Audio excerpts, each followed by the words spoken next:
근데 어쨌든 지금 몇 단계를 거쳐서 네. 범보수 연합으로 갈 거다라고 전망을 해주신 거예요. 네. 그죠? 그 추동력이 있는 거예요. 있다. 분위기가 흐름이 잡힌다라는 사실 거고. 이준석 의원이 지금 허은하 대표 몰아내기 하고 있잖아요. 그러니까요. 네, 실질적으로 근데 법률가들은 대체로 허은하 대표가 다시 돌아올 수밖에 없다 이렇게 전망하던데. 가처분하면 10일 내로 아마 결과가 다시, 나올 거예요. 네. 예, 그러면 다시 그 이준석이 귀환했던 것처럼 네. 허은하도 귀환할 거다라고 생각이 좀 들고 네. 그 허은하 몰아내기의 본질이 그런 거거든요. 그러니까 범보수 연합에 끼어들기 위해서 걸림돌을 하나 제거한다. 허은하 제거한다. 예, 왜냐면은 저는 처음부터 그렇게 생각했어요. 그러니까 허은하를 칠 때부터. 왜냐면 그 국민의힘과 딜을 치려면 네. 입을 하나라도 덜어야 되잖아요. 근데 허은하 대표가 중간에 있으면 자기 지분을 요구할 거란 말이에요. 그러면은 범보수 연합할 때 허은하도 좀 챙겨줘. 이게 쉽지가 않아요. 이렇게 되기가. 그러니까 무조건 이 이준석 의원은 범보수 연합을 생각하고 있다. 다만 실질적으로 그렇게 갈 거냐는 좀 다른 문제예요. 그러니까 본인도 아마 생각이 많을 거예요. 맞아요. 왜냐하면 본인의 지지층은 그 국민의힘에 있던 20, 30대 남성 그렇죠. 그거를 제외하고도 이게 사실 이낙연계 뭐 민주당이 싫어서 맞아요. 이재명이 싫어서 온 사람들도 있단 말이에요. 여진파 근데 여지파. 그 사람들 여지팝. 네, 근데 국민의힘과 다시 합당한다 그러면 그 사람들이 다 떨어져 나갈 겁니다.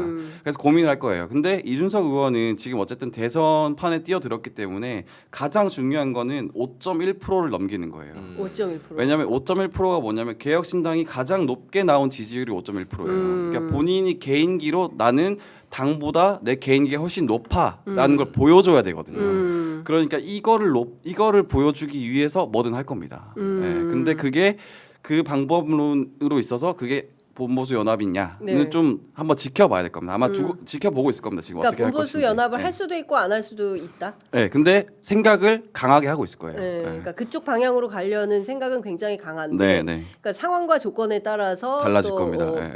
카멜레온처럼 변할 수가 있다. 맞습니다. 네. 근데 유승민 의원 얘기는 전혀 안 나오네요. 유승민 대표. 유승민 네. 의원은 이미 네. 흘러간 물이죠. 아 그래요? 네. 흘러간 물이에요? 네. 왜냐하면 유승민 의원은 그러니까 안타까운데 메시지를 이럴 때는 정확하게 내야 되는데 최근에 또 오락가락 하시잖아요. 그러니까 어제 메시지를 낸 거는 헌법재판소를 향해서 골수 네. 좌파 재판관 임명 논의에 앞서서 한덕수 탄핵부터 결정해라. 네. 약간 좀 튀는 얘기를 하고 있어요. 그러니까 이게 또 한참 비판하다가 이제 당내 또 표 잡으려고 이렇게 좀 트신 건데 거다. 예, 요새 김웅원, 유승민, 그러니까 유승민 그 개들의 네. 이 소위 말해서 이분들이 특징이 종특이에요. 제가 보니까 종특이야. 예, 맨날 이렇게 해요. 네, 네. 이쪽 까다가 욕먹을 것 같으니까 오른쪽 살짝 좀, 틀었다가. 예, 근데 논리가 안 맞아요. 논리가. 네, 그렇죠. 아니 이게 분명히 불법 개혁이 확실하고 처음부터 네. 예. 이걸 엄단해야 된다는 사람이 헌재 재판 가지고 지금 네. 그러니까 한덕수 총리의 그 문제는 이 미시적으로만 보면 유승민 의원의 말이 전 의원의 말이 어느 정도 일리 있어 보이죠. 근데 한덕수 그 문제가 왜 나왔습니까? 헌재 재판관 임명 안 하고 목리불이 다 나오지 않았습니까? 그렇죠. 국회가 네. 추천한 거. 네. 그 앞단에는 불법 계엄이 있는 거예요. 그렇습니다. 불법 계엄이 있기 때문에 그걸 빨리 정리하려는 시도였잖아요. 네. 그 법적 절차가 틀리지도 않았거든요. 거기서 파생된 일을 가지고 후단에 여러 가지 일 중에 하나를 꼬투리 잡아가지고 요거는 한덕수가 먼저 해야 된다.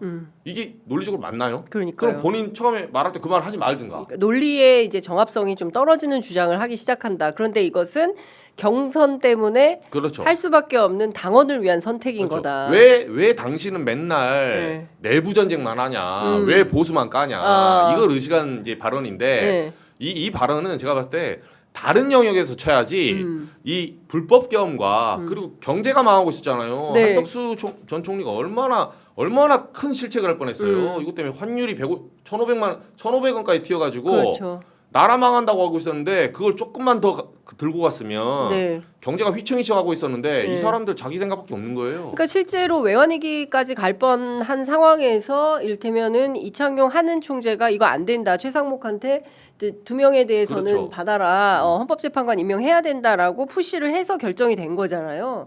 그러니까 그런 걸 보면 정말 나라 망할 뻔하고 외환위기를 불러오는 책임을 져야 되는 상황까지인데 결국에는 자기 정치적인 목적을 위해서 지금 약간 튀는 주장을 하고 있다. 이게 다 경선용이다. 그렇죠. 말씀 주셨습니다. 저도